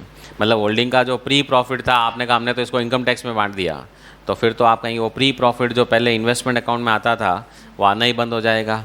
वहाँ जनरल रिजर्व में भेजो तो जनरल रिजर्व से पहुँच जाएगा, डिविडेंड में भेजोगे तो डिविडेंड से पहुँच जाएगा, पर टैक्स में भेज दिया तब तो आना ही बंद हो जाएगा। तो आपकी गुडविल कैपिटल रिजर्व चेंज हो जाएगी, चेंज होने का मतलब गलत हो जाएगी। तो इसलिए अगर कोई इस तरह का क्वेश्चन डाल दे, सामने खर्चे भी दे दिए हैं, आप कहीं खर्चे हमको क्यों दिए हैं, रादर वो खर्चा तो जिस ईयर का प्रॉफिट है उसी में से एडजस्ट होगा। और मैं तो ये मेहनत भी नहीं करूँगा, मैं अगर वापस से पीएनएल अकाउंट बनाऊंगा मैं इनकम टैक्स डेबिट में लिखूंगा ही नहीं, मैं तो क्रेडिट वाला प्रॉफिट ही क्या करूंगा, टैक्स माइनस करके ही लिखूंगा, झगड़ा ही ख़त्म, ताकि अपने आप ही वो एडजस्ट होके आए। नहीं तो क्या होगा, साल के बीच में अगर शेयर खरीदें तो इधर भी 6 महीने ध्यान रखो, इधर भी रखो, अपने को ध्यान यहाँ पर होल्डिंग का रखना है, होल्डिंग के हिस्से के जो प्रॉफिट्स हैं, बाकी गवर्नमेंट को ध्यान, सैलरी ध्यान, वो ध्यान। आप कहेंगे मैं क्यों झमेले में पढ़ूँ, मुझे तो प्रॉफिट ही कौन सा चाहिए, आफ्टर टैक्स सीधा net profit for equity shareholder चाहिए, दैट इज़ ऑल। हाँ, नेट प्रॉफिट फॉर कौन सा वर्ड यूज़ किया मैंने, इक्विटी शेयरहोल्डर। इसका मतलब अगर इवन प्रेफरेंस शेयर भी हैं और उसका प्रेफरेंस डिविडेंड भी है, वो भी मैं प्री पोस्ट अजम्पशन नहीं ले सकता। प्रेफरेंस डिविडेंड जिस साल का डिविडेंड है उस साल के प्रॉफिट से ही एडजस्ट होगा, ठीक है। कि उसमें भी अगर मैंने, क्योंकि ज़रूरी थोड़ी होल्डिंग प्रेफरेंस शेयर भी लेकर रखे, मालूम चला होल्डिंग के पास प्रेफरेंस शेयर है ही नहीं, सारे प्रेफरेंस शेयर दूसरों के पास हैं। और अगर आपने प्री प्रॉफिट को यूज़ कर लिया इस साल का प्रेफरेंस डिविडेंड देने में, तो जो प्री प्रॉफिट पहले होल्डिंग को मिलता था अब वो कहाँ चला जाएगा, प्रेफरेंस होल्डर के पास। अगेन गुडविल कैपिटल रिजर्व गलत हो जाएगी। तो ये जो अजम्पशन है ना, कहीं पर भी मान लो, ये सिर्फ इक्विटी होल्डर के जो रिजर्व्स हैं, डिविडेंड्स हैं, उनके लिए है। दूसरों के लिए कुछ भी है, जिस ईयर का, जिस पीरियड का खर्चा है उसी पीरियड के प्रॉफिट में से एडजस्ट होगा। Then interim dividend paid on 30th November 18, closing balance. Then draft balance sheet, share capital, general reserve, profit and loss account, current liabilities, provision for tax. तो एक तो अपने को कैपिटल बांटनी है, एक पीएनएल अकाउंट, दो ही है, रिजर्व तो ही नहीं सब्सिडरी में। Free hold property, machine, investment, stock, debtors, bank balance. On 1st January 19, X acquired 75% shares in Y Limited at a price of 25 per share। हाँ, 1 जनवरी को बैलेंस शीट कब की दी है भाई, 30 जून की, मतलब 6 महीने प्री, 6 महीने पोस्ट हो गया। अच्छा, 1 जनवरी को क्वेश्चन कह रहा है होल्डिंग कंपनी ने 75% शेयर सब्सिडरी के खरीदे 25 रुपये के हिसाब से। हाँ, सब्सिडरी के शेयर कितने हैं भाई?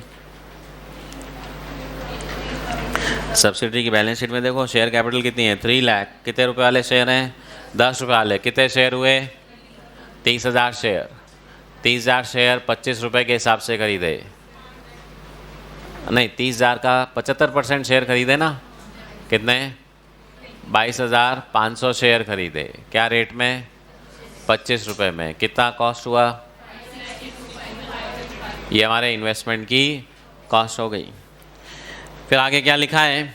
द परचेज कंसिडरेशन, ये जो 562,500 का शेयर खरीदा, it was satisfied by allotment of 5 shares in X for every 4 shares in Y. Holding company ने कहा कि पैसे नहीं देने के लिए, कैश नहीं है, आप तो 4 शेयर होल्डिंग कंपनी ने अपने 5 शेयर दिए हैं सब्सिडरी के 4 शेयर के बदले में। तो कितने शेयर खरीदे थे भाई? 22,500 शेयर। 4 के बदले में 5 शेयर पकड़ा दिए। कितने? 28,125 शेयर्स होल्डिंग कंपनी ने अपने दे दिए और उसके बदले में ये शेयर खरीद लिए। समझ में आ गया भाई? अमालगमेशन वाली थोड़ी फीलिंग आ गई। हाँ, यहाँ बिजनेस नहीं खरीदा है, क्या खरीदे हैं? शेयर्स। और उसके बदले में पेमेंट जो है वो होल्डिंग कंपनी ने अपने शेयर दिया। अच्छा, 28,125 शेयर दिए ऑफ 10 ईच। हाँ, पर उसकी वैल्यू कितनी होगी? 562,500। अच्छा, अदर वे अराउंड भी, सब्सिडरी के 4 शेयर 25 रुपये के हिसाब से कितने के हुए? 100। होल्डिंग कंपनी ने उसके बदले में 5 शेयर दिए हैं, तो होल्डिंग का 1 शेयर कितने का हो गया? 20। और 562,500 डिवाइड बाई 28,125 करते हो तो भी कितना आएगा? 20। इसलिए होल्डिंग कंपनी ने अपना 10 रुपये वाला शेयर कितने में दिया है? 20 रुपये में। हाँ, एंट्री कर सकते हो आप इसकी। शेयर खरीदे, उसके बदले में अपने शेयर दिए। बोलो एंट्री क्या होगी? इन्वेस्टमेंट डेबिट कितना? 562,500 टू इक्विटी शेयर कैपिटल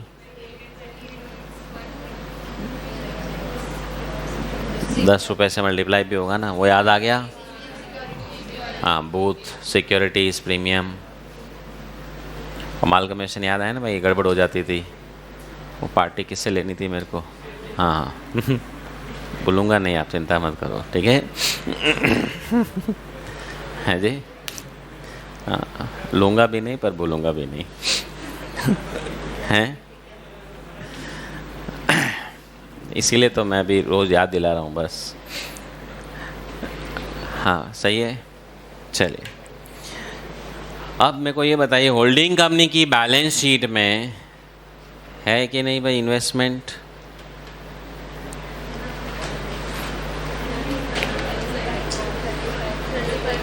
हाँ, ये 35,000 ही है और ये तो 5,62,500 की बात हो रही है जी? ये दूसरे हैं कोई 35,000 वाले, तो ये कहाँ गए? अच्छा, ये आप कह रहे हो कॉस्ट 35,000 है, तो ये क्या है? अच्छा, अब तो आप AS10 पढ़ चुके हो, सब पढ़ चुके हो। अगर एक्सचेंज ऑफ एसेट हुआ है तो कॉस्ट क्या होती है? फेयर वैल्यू के face value? Fair value of asset acquired or asset given up, whichever is more evident. तो जो भी है, एंट्री तो यही होनी थी। हाँ, तो अब ये एंट्री करी कि नहीं करी, क्या हुआ? ये इन्वेस्टमेंट 35,000 कैसे रह गए भाई? चलो और पढ़ लेते हैं आगे, कुछ और आगे मिल जाए तो।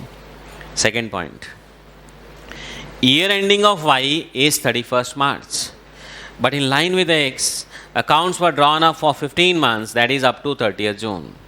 Now subsidiary Y Limited वैसे तो अपना फाइनेंशियल ईयर मार्च में क्लोज करती है, पर होल्डिंग जून में क्लोज करती है, तो कंसोलिडेटेड बैलेंस शीट तो जून में बनानी पड़ेगी। और जून में बनाने का मतलब क्या हुआ? सब्सिडरी की भी बैलेंस शीट हमको चाहिएगी जून वाली, तो इसलिए सब्सिडरी ने इस बार अपना फाइनेंशियल ईयर चेंज कर दिया। उन्होंने मार्च के बजाय कब क्लोज किया है? जून में। तो इसका मतलब इसीलिए इस बार का जो P&L अकाउंट बना है वो 15 महीने का बना है। देखिए, ये मत समझ लेना बैलेंस शीट 15 महीने की है, बैलेंस शीट 1 दिन की होती है as on. PNL account is, इसीलिए आप देखिए पिनल अकाउंट में फॉर द ईयर नहीं लिख के फॉर द पीरियड लिखा हुआ है। तो इसका मतलब होल्डिंग का पिनल अकाउंट तो 12 महीने का ही है। सब्सिडरी का ही जो पिनल अकाउंट दिया हुआ है, इसमें जो प्रॉफिट दिया हुआ है वो 12 महीने का नहीं है, कितने महीने का है? 15 महीने का। 15 महीने में से 6 महीने पोस्ट है, ठीक है, 1 जनवरी को शेयर खरीदे इसलिए, और उससे पहले के 9 महीने जो हैं वो फ्री हो गए। पहले तो अपने दिमाग में 6 महीने ही था, पर इस क्वेश्चन में 9 मंथ्स फ्री है, 6 मंथ्स पोस्ट है, तो ठीक है। फिर क्या लिखा है? The directors of x have declared a payment of final dividend of 20% to all shareholders in register on 30th June. Directors of Y have also declared a final dividend of 12.5% payable on 30th October. दोनों कंपनियों ने dividend भी declare किया है। हाँ, balance sheet में क्या भाई डिक्लेयर डिविडेंड? अच्छा, इसका मतलब ये अभी तक इसका इफेक्ट नहीं दिया हुआ है। आप कहेंगे डिक्लेयर किया, एंट्री करना ही भूल गए, कोई बात नहीं, अब ये भी समझ लेते हैं कि डिविडेंड देना है पर एंट्री नहीं हुई। हाँ, डिक्लेयर्ड है, मानते हुए कि बैलेंस शीट से पहले, बैलेंस शीट के बाद। अगर पहले डिक्लेयर कर दिया होता तो आना चाहिए था, बाद में डिक्लेयर किया तो वैसे भी नहीं आता है। अच्छा, अब करना क्या ये भी खैर समझ लेंगे अपन। Prepare consolidated balance sheet. चलिए हाँ, वापस इस पे आते हैं। ये इन्वेस्टमेंट कहाँ गया? अच्छा, ये एंट्री हुई investment debit to capital to premium, तो एसेट साइड में इन्वेस्टमेंट आना चाहिए था, ये लायबिलिटी साइड में कैपिटल में इतना आना चाहिए, तो आप कहेंगे वो तो पहले से ज़्यादा ही है, उसमें जुड़ गया होगा। प्रीमियम 281 250 है क्या लायबिलिटी साइड में? हाँ, प्रीमियम भी नहीं है जी। हाँ, तो इससे पता चल गया ये एंट्री ही नहीं करी है, क्यों? नॉन कैश एंट्री है ना, पॉसिबल है भूल जाओ। आपको बोला हुआ है कि कैश बैंक बैलेंस गलत नहीं हो सकता, पर बाकी सब कुछ गलत हो सकता है। तो इसका मतलब ये एंट्री अभी तक करी ही नहीं है, तो करी ही नहीं है, फिर ये 35,000 क्या है? दूसरे इन्वेस्टमेंट्स, ठीक है, वो as it is balance sheet में आ जाएंगे। अच्छा, एक चीज़ बताओ, 4 शेयर के बदले में होल्डिंग ने अपने 5 शेयर दिए, तो ये शेयर सब्सिडरी को मिले होंगे,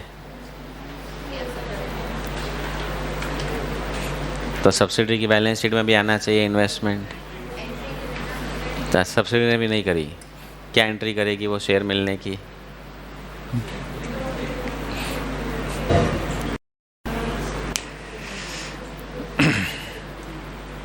सब्सिडरी होल्डिंग के शेयर ले सकती है?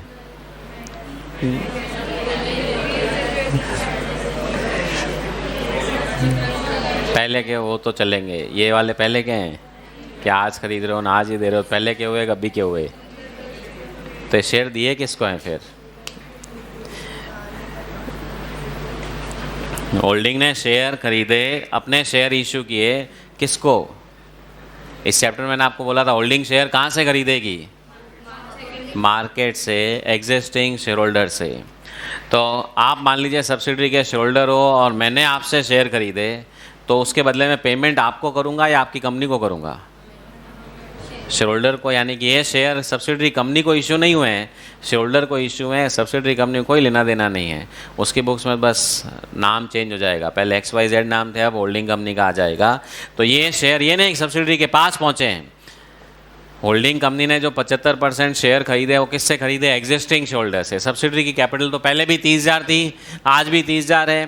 पहले ये शेयर लोगों के पास थे, अब इसमें से इतने शेयर अपने पास आ गए, और जिनसे ये 22,500 शेयर खरीदे हैं उनको ये शेयर इशू किए गए हैं। तो सब्सिडरी की बैलेंस शीट में कोई इन्वेस्टमेंट आने वाला भी नहीं है। तो कुल मिला के यहाँ पे इस क्वेश्चन में ये पता चला कि एंट्री अभी तक हुई नहीं थी, अब करनी पड़ेगी। अच्छा, इसका इफेक्ट क्या होगा? एक तरफ इन्वेस्टमेंट आएगा, दूसरी तरफ शेयर कैपिटल भी बढ़ेगी, प्रीमियम भी ऐड होगा।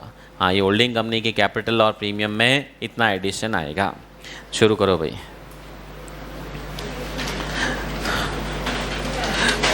हाँ, working note number 1।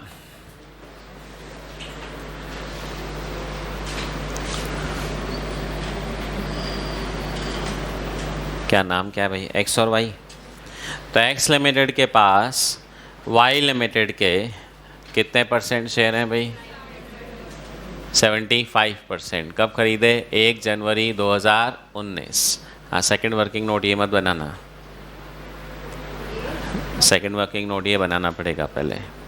Second working note, cost of investments. Cost of investments acquired. Second working note, cost of control नहीं बोला है मैंने, cost of investments acquired. हाँ तो लिखो भाई, number of shares purchased 30,000 into 75%. Price पर शेयर 25, तो कॉस्ट हो गई 562,500.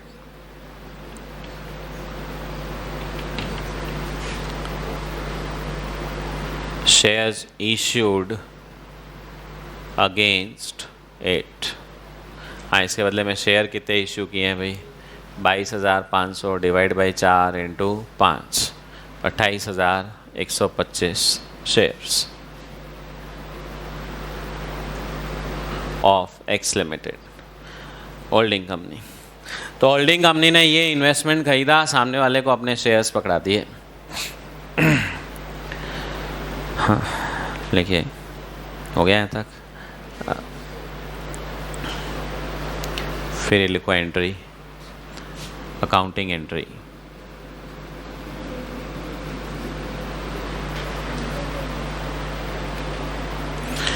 Accounting entry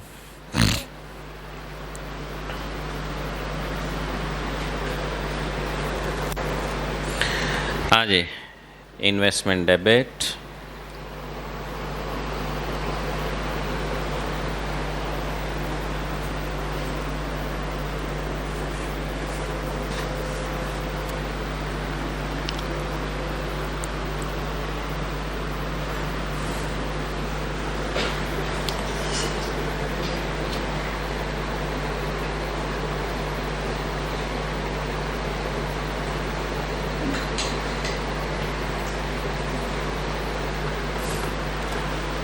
okay done. अब नोट लिखो, the above entry has not been made, the above entry has not been made by X limited because neither investment nor securities premium because neither investment nor securities premium appears at above values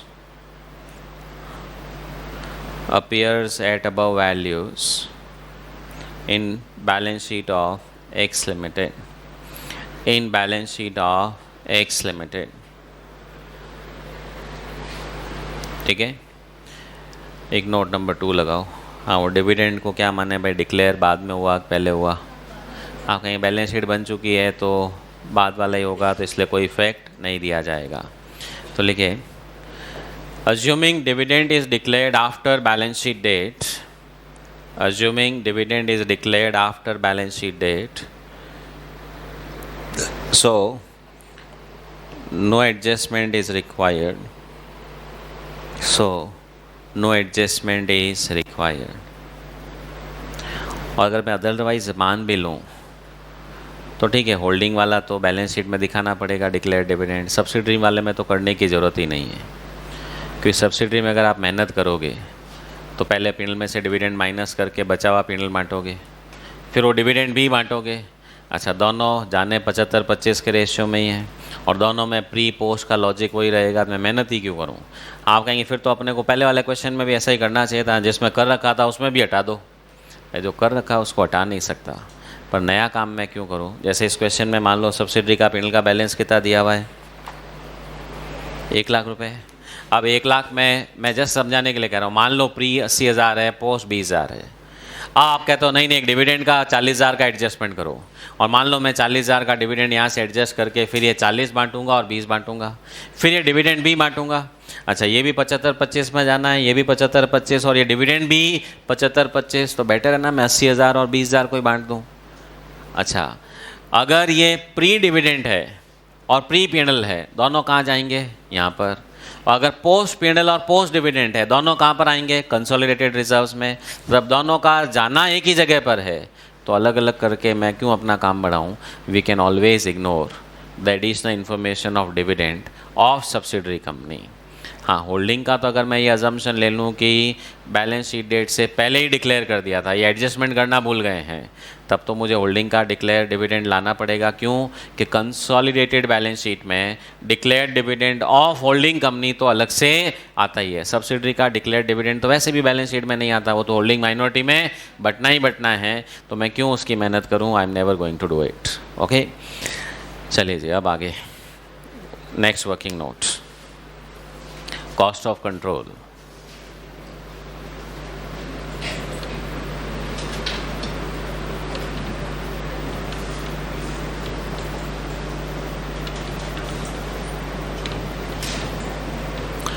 हाँ, cost of investment ये वाला लिखना। हाँ भाई, 562 500।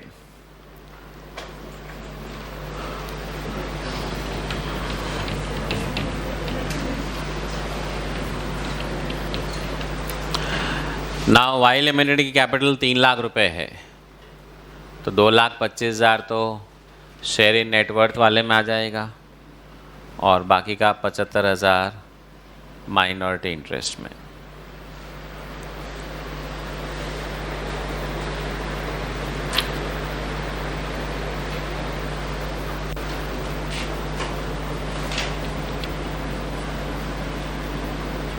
कितना? 3,10,000 holding का PNL.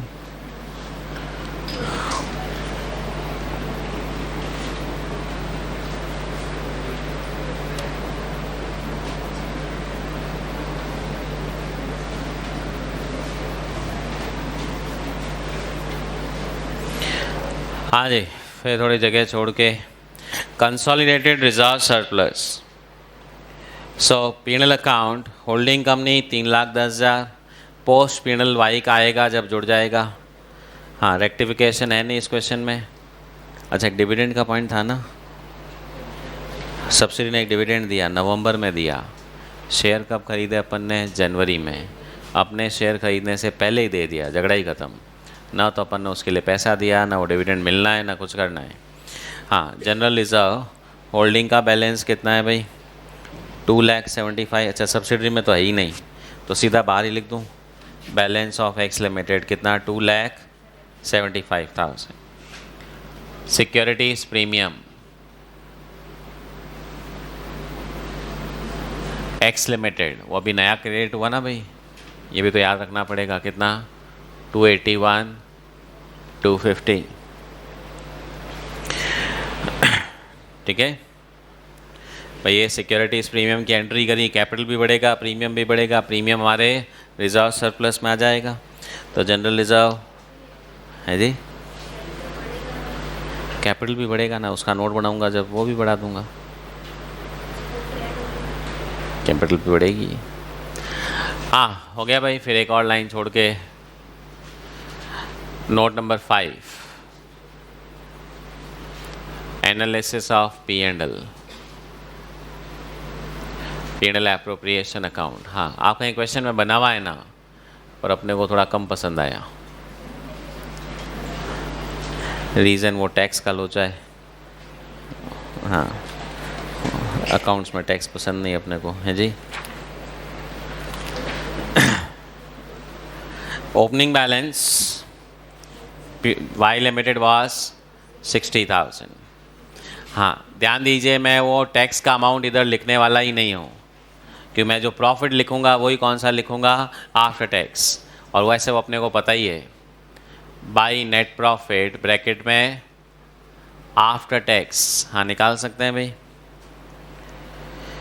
90,000 का profit है, 30,000 का टैक्स है, तो प्रॉफिट आफ्टर टैक्स कितना हो गया? 60,000। अच्छा, ये नेट प्रॉफिट में मुझे 9 मंथ्स और 6 मंथ्स प्री और पोस्ट करना पड़ेगा।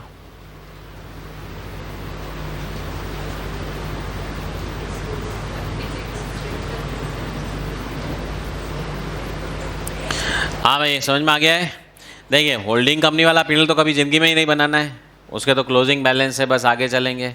सब्सिडरी का P&L अपन हर क्वेश्चन में बनाता है, इस क्वेश्चन में दिया हुआ था, वी अगेन मेड इट, क्योंकि अपने को नेट प्रॉफिट 90,000 नहीं, कौन सा वाला चाहिए, 60,000 टैक्स लेस करने के बाद। इसी को मैं सीधा प्री और पोस्ट में बांट दूंगा। हाँ, डिविडेंड पेड नवंबर 18 में कितना, 20,000। Balance carried down balance sheet में 1 लाख। हाँ, मिल गया भाई। अब ये क्लोजिंग बैलेंस 1 लाख में प्री क्या है और पोस्ट क्या है। अच्छा, ये जो डिविडेंड नवंबर में पे हुआ, मैं किस में से मान सकता हूँ ये बताओ भाई, कहाँ से मान सकता हूँ मैं? इस 60 में से मान सकता हूँ, इस 36 में से भी मान सकता हूँ, इसमें से भी मान सकता हूँ। ये जो डिविडेंड पे हुआ नवंबर 18 में, इस 24 में से मान सकता हूँ क्या? ये 24,000 का प्रॉफिट कब से कब तक का है? जनवरी 19 से जून 19। मतलब प्रॉफिट तो कमाया जनवरी 19 में, जून 19 में, डिविडेंड पहले ही बांट दिया नवंबर 18 में। Not possible. डिविडेंड जो है, हाँ, पुराना प्रॉफिट काम में ले सकते हैं डिविडेंड बांटने के लिए, पॉसिबल है, पर फ्यूचर प्रॉफिट काम में नहीं हो सकता। तो मैं यहाँ से ले सकता हूँ, इस 36 से ले सकता हूँ, इसमें से नहीं ले सकता। अच्छा, वैसे भी ये डिविडेंड होल्डिंग कंपनी के ख़रीदने से पहले ही दे दिया था, तो यानी कि उस दिन उतना P&L कम हो चुका था, तो सबसे बेस्ट है ना, ओपनिंग में से लो, काम खत्म। हाँ, इस 36 से भी लो, प्रॉब्लम कुछ भी नहीं है। तो ये 20,000 या 60,000 में से ले लेते हैं। अब प्री में आप कहेंगे ओपनिंग बैलेंस प्री वाला कितना पड़ा है भाई, 40,000। नेट प्रॉफिट, हाँ, इसको तो हिलाया ही नहीं है, 36 एंड 24। हाँ, कोई एडजस्टमेंट है क्या भाई क्वेश्चन में? स्टॉक रिजर्व का, डेप्रिसिएशन का, हाँ, वो कोई एडजस्टमेंट कुछ नहीं है, तो बांट दो भाई अब 75% और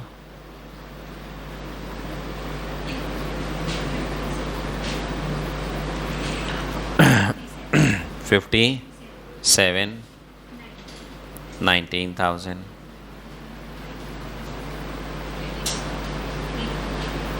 18 and 6,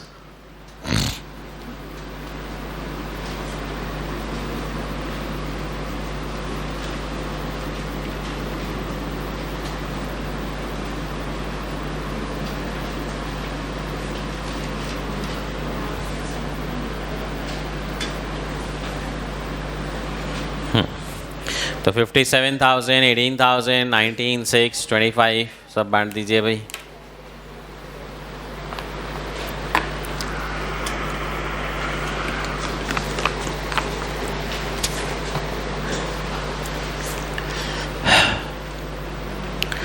So P&L account distributed। हाँ, जनरल रिजर्व अगर कुछ है ही नहीं और ख़त्म हुआ question.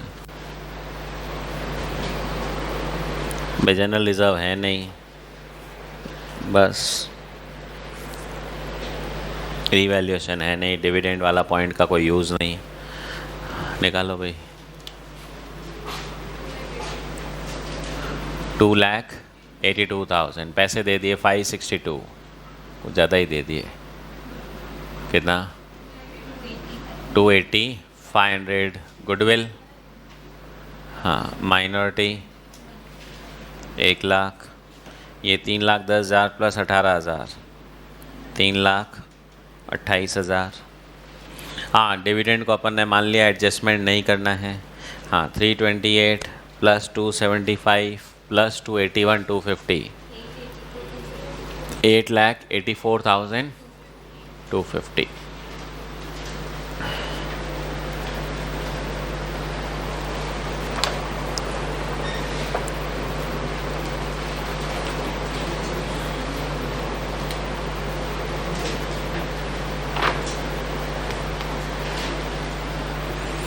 Okay. Next, note number 6, fixed assets. Property, plant, equipments. दो एसेट्स हैं भाई, एक तो free hold property X and Y 10 lakh, 1,90,000, 11,90,000. Machinery X and Y 160, 45, 205.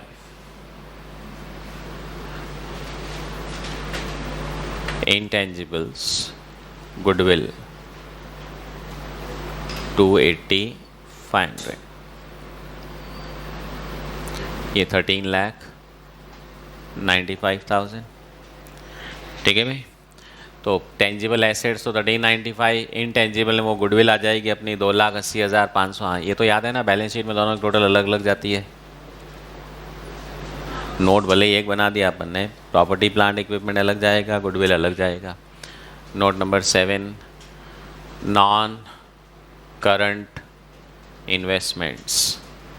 वो जो इन्वेस्टमेंट्स दिए हुए हैं ना एक्स लिमिटेड में, कितने के? 35,000 वाले. बस वाई में तो है नहीं. Inventory X and Y 1.5 lakh, 1 lakh,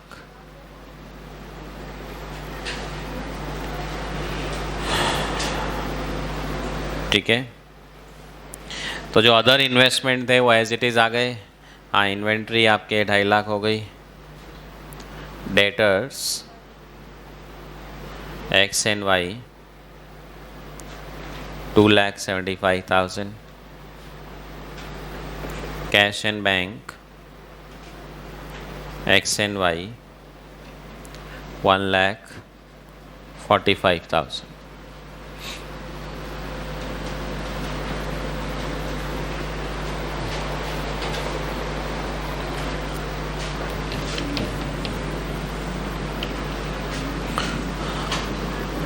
share capital, हाँ इसका भी नोट बना रहा हूँ भाई. तो इक्विटी कैपिटल एक्स लिमिटेड वाली क्वेश्चन में 7.5 लाख दी हुई है. हमने जो नए शेयर इशू किए, हाँ अपन ने नोट लिखा और अदर पता चला कि इसकी एंट्री ही नहीं हुई थी. तो शेयर कैपिटल में भी तो 281, 250 एडजस्टेड नहीं है. सो 10,31,250.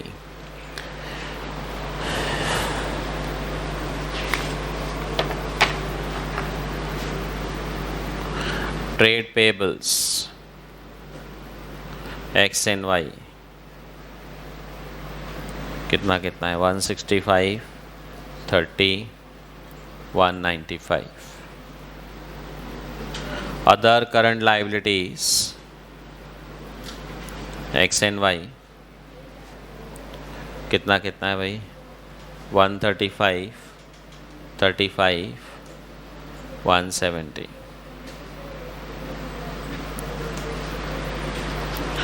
क्रॉस चेक कर लो भाई.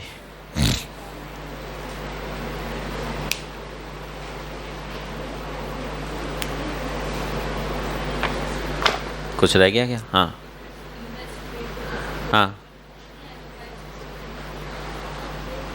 वो वाला इन्वेस्टमेंट तो आज तक ही क्वेश्चन में कहाँ है.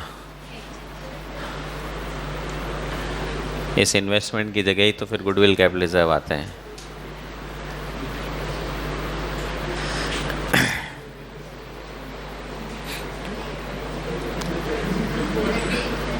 संडे इफेक्ट, हाँ ट्रेड पेबल क्या हुआ? गलत लिख दिया मैंने. अच्छा सॉरी, क्रेडिटर्स नहीं है क्या?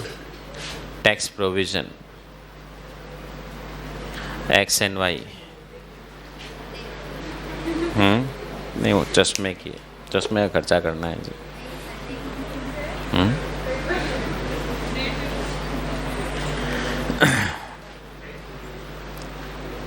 हाँ जोड़ लगा के देखो भाई एसेट साइड की टोटल.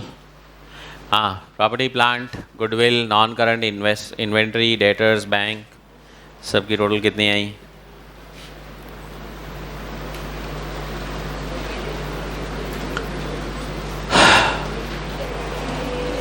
कितना? 23,85,000. 80,500. और लाइबिलिटीज़ में 10, 31, 250 ये 195, 170, माइनॉरिटी 1 लाख और कंसोलिडेटेड पीएनएल 884, 250 मिल गया। अब सुन लो भाई ध्यान से, अगर मैं ये अजम्पशन लिखता कि डिविडेंड पहले ही डिक्लेयर कर दिया था, तो उस केस में कंसोलिडेटेड रिजर्व सरप्लस में आप कहेंगे balance of x less declare dividend, हाँ वो अमाउंट यहाँ से माइनस होता। फिर ये अदर करंट लायबिलिटीज़ में एक्स वाई तो ही है, साथ में एक आ जाता डिक्लेयर्ड डिविडेंड। होल्डिंग कंपनी ने जितना देना है, हाँ ये बता दो चलो कितना डिविडेंड देना पड़ेगा। रेट तो दी हुई है ना क्वेश्चन में, कितना परसेंट है जी 20%। निकालो तो 20% किस पे दोगे, 7.5 लाख पे दोगे या 1031 पे दोगे? क्वेश्चन में लिखा हुआ भी है, अपने अजम्पशन की ज़रूरत ही नहीं है लिखना ही, क्वेश्चन ने बिल्कुल क्लैरिफाई किया हुआ है। Dividend of 20% to all shareholders in the register on 30 June. तो ये शोल्डर थे तो सही, भले आपने एंट्री की चाहे नहीं की, तो 1031 250 पे ये डिविडेंड यहाँ से माइनस हो जाएगा और इधर लाइबिलिटी में वापस आ जाएगा। ऊपर जब नोट लिखाया था ना मैंने अजम्पशन वाले में, वहाँ पे एक थोड़ा सा आगे और ऐड कर लो। So no adjustment is required, आगे लिख लो the amount of dividend will be, ताकि वो बाई चांस आप अजम्पशन चेंज करो तो ध्यान में तो रहे। The amount of dividend of X limited will be, हाँ लिख लो कैलकुलेशन 10, 31, 250 इंटू 20%, 2,06,250, ठीक है। तो अगर इफेक्ट देना भी हुआ तो यहाँ से 2,06,250 माइनस होगा और ये अदर करंट लायबिलिटीज़ में 2,06,250 प्लस हो जाएगा। लायबिलिटी साइड में एक रिजर्व कम होगा तो उधर ये बढ़ जाएगा। हाँ सब्सिडरी का तो करना ही नहीं है कि सब्सिडरी का अगर मैं करूँगा तो ये जो 1 लाख रुपए का बैलेंस है, पहले अपन ने इसको किया हुआ था, इसमें प्री कितना था अपना 76, पोस्ट कितना था 24, अभी अपन ने ये बांटा था। अगर मान लो डिविडेंड लूँ, 3 लाख की कैपिटल है, क्या रेट से डिविडेंड देना है 12.5%, कितना हुआ 25,000, नहीं कितना 3 लाख है ना 37,500। तो अब 37,500 आप कहेंगे यहाँ से तो पॉसिबल है नहीं, यहाँ से लेना पड़ेगा। अब आप यहाँ से 37,500 माइनस करके पीनल अकाउंट रिड्यूस वाला बांटोगे, ये रिड्यूस वाला पीनल अकाउंट यहाँ जाएगा, फिर डिविडेंड भी यहीं पे आएगा। आप कहेंगे कि होल्डिंग का प्री शेयर है इसलिए इन्वेस्टमेंट में आना चाहिए, आंसर रिमेन सेम। अच्छा माइनॉरिटी का डिविडेंड का हिस्सा भी यहीं आएगा। तो कभी भी मातापच्ची करनी ही नहीं है। अगर डिविडेंड को लेकर के सब्सिडी का कोई एडजस्टमेंट आए, we can always ignore it. Books में है पहले से बांटना ही है, बुक्स में नहीं है you can simply ignore it, ठीक है। चलो भाई क्या हो गया, 11:30 तक का टाइम है ना,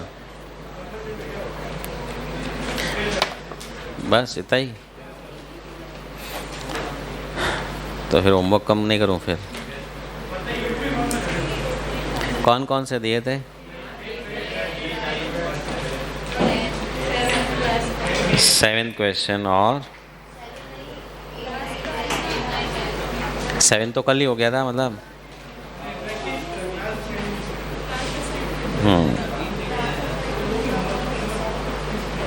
8 भी छोटा सा क्वेश्चन नहीं है।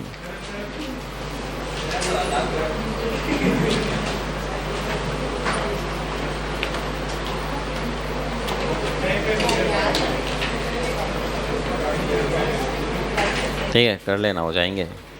आज कॉस्टिंग में तो होमवर्क कम ही है। हाँ कल वाले नहीं किए वो हैं, ठीक है, जितने होए वो कर लेना। और वैसे भी कौन से करते ही हो सब।